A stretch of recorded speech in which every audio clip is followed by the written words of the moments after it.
வணக்கம் traders. Welcome to post market report. So இன்னைக்கு நம்ம இந்த வீடியோவில் பேங்க் நிஃப்டியோட போஸ்ட் மார்க்கெட் ரிப்போர்ட் தான் பார்க்க போகிறோம். அதாவது நம்ம வந்து ஃபர்ஸ்ட் என்ன பண்ண போறோம்னா, இன்னைக்கு அதாவது 6ஆம் தேதி மார்ச் என்ன நடந்திருக்கு மார்க்கெட்டில் அண்ட் இந்த மூமெண்ட்ஸை வச்சு நாளைக்கு என்ன நடக்கிறதுக்கான வாய்ப்பு இருக்குது அப்படிங்கிறது தான் பார்க்க போகிறோம். அண்ட் நான் ஏற்கனவே சொல்லியிருக்கேன், பேங்க் நிஃப்டி வந்து ப்ரைஸ் ஆக்ஷன் பெட்டராக ஃபாலோ ஆகுது நம்ம நிஃப்டி 50 விடனே. ஆனால் இன்னைக்கு மார்க்கெட்டை பொறுத்தளவு நிஃப்டி 50 தான் கொஞ்சம் பெட்டராக பெர்ஃபார்மன்ஸு பேங்க் நிஃப்டியை விட. ஏன்னா நிஃப்டி 50 வந்து நமக்கு வந்து ப்ரைஸ் மூவ்மெண்ட்ஸ் காமிச்சிருக்கு. ஆனால் பேங்க் நிஃப்டி பார்த்தீங்கன்னா, எந்த இடத்துல ஆரம்பிச்சுச்சோ அதே இடத்துல தான் இருந்திருக்கு. ஸோ பேங்க் நிஃப்டியோட ப்ரைஸ் மூவ்மெண்ட்ஸ் ஓப்பனிங் ப்ரைஸ்லேருந்து எவ்வளோ ஆயிருந்திருக்குன்னா, மைனஸ் ஒரு 150 பாயிண்ட்டாக குறைஞ்சிருந்திருக்கு. ஆனாலுமே பேங்க் நிஃப்டி ஒரு கம்பேரேட்டிவா நமக்கு வந்து ஒரு பெட்டர் பெர்ஃபார்மன்ஸ் தான் நிஃப்டி 50 வச்சு கம்பேர் பண்ணும்போது. ஓகே. அப்போ இந்த பேங்க் 50ல பிரைஸ் ஆக்ஷன் நம்ம பார்த்தோம்னா, நமக்கு வந்து ஃபர்ஸ்ட்டு ஒரு கேண்டில் ரெட் கலர் கேண்டிலா இருந்துச்சு. இந்த ரெட் கலர் கேண்டில் வந்து ஒரு ஸ்ட்ராங்கான ஒரு bullish candle. Sorry, bearish candle. அப்போ மார்க்கெட் வந்து இந்த ரெட் கலர் கேண்டில்ல கீழ வரதா இருந்துச்சு. வந்துட்டு ஒரு பாக்ஸ் குடுத்திருந்தோம் ஏற்கனவே ஒரு சப்போர்ட் அண்ட் ரெசிஸ்டன்ஸ்க்கு. 48,300ங்கிற ஒரு எக்ஸ்டெண்ட் ரேஞ்ச். அப்ப இந்த 48,300 பக்கம் வந்துட்டு சப்போர்ட் எடுத்துட்டு பார்த்தீங்கன்னா, மார்க்கெட் ட்ரெண்ட் ரிவர்ஸ் ஆயிருச்சு. அப்ப இந்த ரிவர்ஸ் ஆனதுக்கப்புறம் மார்க்கெட் வந்து பிரைஸ் பெருசா மூவ்மெண்ட்ஸ் இல்ல. அதே லெவல்லே தான் இருந்திருக்கு அப்டின்னா சைட்வேஸ் மூவ்மெண்ட். இப்போ பேங்க் நிஃப்டி ஒரு அக்யூமுலேஷன் ஃபேஸ்ல தான் இருக்கு. அப்படிங்கிறனால, நாளைக்கு நம்ம வந்து பெரிய மூவ்மெண்ட்ஸ் எதிர்பார்க்கலாம். எய்தர் மேல இல்லைன்னா கீழ. அப்போ எந்த பக்கம் மூவ்மெண்ட்ஸ் எதிர்பார்க்கிறது அப்படிங்கிறது நமக்கு முக்கியமா தெரியணும். அந்த எந்த பக்கம் மூவ்மெண்ட்ஸ் எதிர்பார்க்கலாங்கிறத நம்ம எப்படி கண்டுபிடிக்கலாம்னா, ஓப்பன் இன்ட்ரெஸ்ட்ங்கிற ஒரு டேட்டா. இந்த ஓப்பன் இன்ட்ரெஸ்ட் டேட்டால பார்த்தீங்கன்னா, ரொம்ப அதாவது 48,500 48,500ல தான் மார்க்கெட் இருக்கு. அப்ப இந்த 48,500ங்கிறத மார்க்கெட் கீழயோ, மேலயோ ஈஸியா பிரேக் பண்ண முடியும். 2வது ஸ்ட்ராங்கான சப்போர்ட் எங்க இருக்குன்னு பார்த்தீங்கன்னா, 48,000ம் ஸ்ட்ராங்கான ரெசிஸ்டன்ஸ் எங்கன்னு பார்த்தீங்கன்னா, 49,000ம். ஸோ இதுதான் வந்து கடந்த வாரம் முழுசுமே இருக்கு. ஸோ அதனால நான் அத வந்து அப்படியே எக்ஸ்பேண்ட் பண்ணிக்கிறேன். ஸோ இந்த ரெசிஸ்டன்ஸ் லெவல நம்ம எக்ஸ்டெண்ட் பண்ணி நாளைக்கு ஃப்ரைடே வரைக்கும் வச்சிரலாம். இப்போ மார்க்கெட் வந்து பிரைஸ் மூவ்மெண்ட்ஸ் இருந்துச்சுன்னா, அதிகபட்சம் மார்க்கெட் வந்து மேல போனா 49,000ம், கீழ டவுன்ஃபால் ஆச்சுன்னா 48,000ம். ஆனா நமக்கு வந்து ஒரு ஒரு லாங் டெர்ம் பெர்ஸ்பெக்டிவ்ல பார்த்தீங்கன்னா, 3 நாளா தொடர்ந்து நிஃப்டி 50யும், பேங்க் நிஃப்டியும் மேல ஏறிட்டே தான் இருக்கு.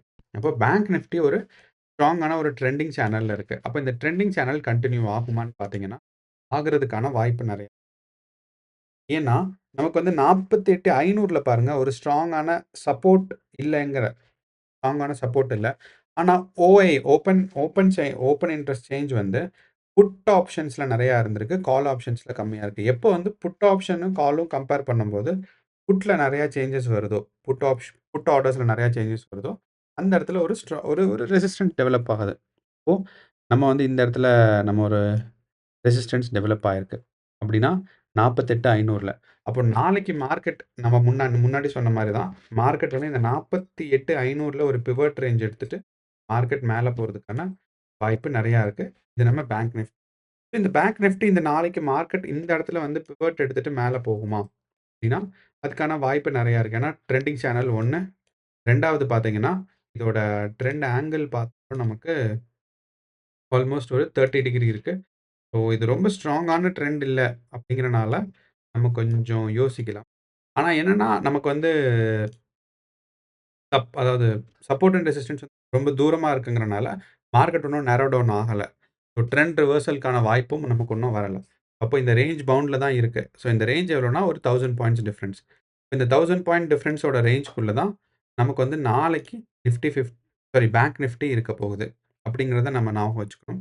இப்போ பேங்க் நிஃப்டில இந்த 3 பிரைஸ் ரேஞ்ச். ஒண்ணு வந்து 49,000 அதிகபட்சம் மார்க்கெட் மேல போனா. இது எந்த எந்த எந்த பிரைஸ் தாண்டுனா நம்ம மார்க்கெட் கண்டிப்பா மேல போகும்னா 48,000. அப்ப இந்த 48,000ல பிவோட் எடுக்கும் அப்படிங்கிற ஒரு second price range. And extreme lower side வந்து லைக் செல்லர்ஸ் வந்து ஸ்ட்ராங் ஆயிட்டாங்க. மார்க்கெட் ரொம்ப பியரிஷா போகுது. அப்படின்னா 48,000 வரைக்கும் மார்க்கெட் டவுன்ஃபால் ஆகலாம். அண்ட் இந்த டவுன்ஃபால் வந்து ஒரு அன்எக்ஸ்பெக்டடா நடக்கிறது தான். எனக்கு தெரிஞ்சு மார்க்கெட் நாளைக்கு மேல போகும் தான்.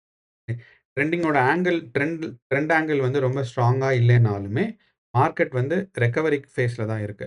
ஏன்னு சொல்றேன்னா, மார்க்கெட் டவுன்ஃபால் ஆகணும்னா, நமக்கு வந்து இந்த லெவல்ல ஆயிருந்திருக்கணும். 48,500லேருந்து திருப்பி வந்திருக்கணும். அப்படி 48,500லேருந்து மார்க்கெட் டவுன்ஃபால் ஆகல அப்படின்னா, கண்டிப்பா மார்க்கெட் வந்து 49,000 போகும். ஸோ 48,500 இந்த 48,500ங்கிறது தான் ஒரு கிரிட்டிக்கலான பிரைஸ் ரேஞ்ச். 48,500 பிரேக் அவுட் பண்ணுமா? அப்படிங்கன்னா, ஏன்னா 48,500க்குள்ளயே 2 நாளா இருக்கு. இப்போ ஃபர்ஸ்ட் டே வந்து மார்க்கெட் குரோத் ஆயி, இதுக்குள்ளேயே இந்த பிவட் ரேஞ்ச்குள்ளேயே இருக்கு. 2வது நாளும் இருக்கு. ஸோ இது வந்து ஒரு அக்யூமுலேஷன் ஃபேஸ் மாரி தான் இருக்கு. இந்த அக்யூமுலேஷன் ஃபேஸ் மார்க்கெட் கொஞ்சம் புஷ் ஆகி, மார்க்கெட் மேல போறதுக்கான வாய்ப்பு இருக்கு. நீங்க வந்து ஆனா இன்னைக்கு வந்து அதாவது பேங்க் நிஃப்டியோட மந்த்லி எக்ஸ்பைரி தான் இருக்கு. அப்படிங்கிறனால மந்த்லி எக்ஸ்பைரி பக்கத்துல வரும்போது தான் வந்து பிரைஸ் ஆக்ஷன்ஸோ, பிரைஸ் டிஃபரன்ஸ் அண்ட் ஃப்ளக்சுவேஷன்ஸ் ரொம்ப அதிகமா இருக்கும். ஸோ அப்படிங்கிறனால நாளைக்கு பேங்க் நிஃப்டி மேல போறது. அண்ட் நம்ம வந்து சேனல்ல என்ன பண்றோம்னா, ஃபண்டமெண்டல் அனாலிசிஸ் பண்றோம். நம்ம வந்து ஃபண்டமெண்டல் அனாலிசிஸ், டெக்னிக்கல் அனாலிசிஸ் 2 வித்தியாசம் இருக்கு. அண்ட் நம்ம சேனல்ல மெயினா ஃபோக்கஸ் பண்றது டெக்னிக்கல் அனாலிசிஸ். அப்படின்னா என்னன்னா, சார்ட் பிரைஸ் ஆக்ஷன் என்ன நடந்துட்டு இருக்கு? சப்போர்ட் அண்ட் ரெசிஸ்டன்ஸ் என்ன போயிட்டு இருக்கு?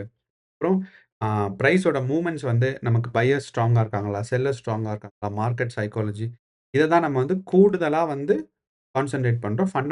Fundamental analysis. ஃபண்டமெண்டல் அனாலிசிஸ்னா என்னன்னா, ஒரு பேங்க்கும் எப்படி பெர்ஃபார்ம் ஆகுது? அவங்களோட சார்ட் என்ன? அவங்களோட ரெவென்யூ என்ன? இதெல்லாம் நம்ம பெருசா பேசுறதில்ல. ஆனா அதெல்லாம் பேசுறோம். ஏன்னா தேவைப்படும்போது. எப்பப்பலாம் ஒரு பேங்க்குமே அவங்களோட குவார்ட்டர்லி ரிப்போர்ட்ஸ் குடுக்குறாங்களோ, 2வது விஷயம் வந்து கவர்ன்மெண்ட்ஸ் ஏதாவது பெருசா news announcement RBI, US government, இப்ப யுக்ரைன் வார் இந்த மாரிலாம் நம்ம பெரிய பெரிய நியூஸ்லாம் சொல்றோமே தவிர, ஒரு சின்ன சின்ன நியூஸ் சொல்றதில்ல. அப்போ இது வந்து தப்பான விஷயமானா கிடையாது. மார்க்கெட் அனலைஸ் பண்ண 2 விஷயம் இருக்கு. ஒண்ணு ஃபண்டமெண்டல் அனாலிசிஸ், ஒண்ணு டெக்னிக்கல் அனாலிசிஸ். 2மே ஒரே ஒரே பாயிண்ட்க்கு தான் கான்சன்ட்ரேட் ஆகும். ஸோ நம்ம வந்து அதிகமா டெக்னிக்கல் அனாலிசிஸ பண்றோம். ஸோ அததான் நம்ம சொல்லணும்னு எதிர்பார்த்தோம். நம்ம சேனல்ல நிஃப்டி அண்ட் பேங்க் நிஃப்டியோட டெய்லி அனாலிசிஸ் பண்ணிட்டு இருக்கோம். அண்ட் இந்த அனாலிசிஸ் ரொம்ப நல்லா இருக்கு, பயனுள்ளதா இருக்குன்னு நெறைய பேர் சொல்லியிருக்காங்க. இது தொடர்ந்து தெரிஞ்சுக்கிறதுக்கு சேனல சப்ஸ்கிரைப் பண்ணுங்க. அண்ட் ஏற்கனவே நீங்க சப்ஸ்கிரைப் பண்ணியிருந்தீங்கன்னா நன்றி. அண்ட் உங்க ஃபிரெண்ட்ஸ் அண்ட் ஃபேமிலி யாராவது ட்ரேட் பண்ணிட்டு இருக்காங்கன்னா, அவங்களுக்கு வீடியோவ பகிர்ந்துக்கோங்க. அவங்களுக்கு பயனுள்ளதா இருக்கும். நன்றி. வணக்கம்.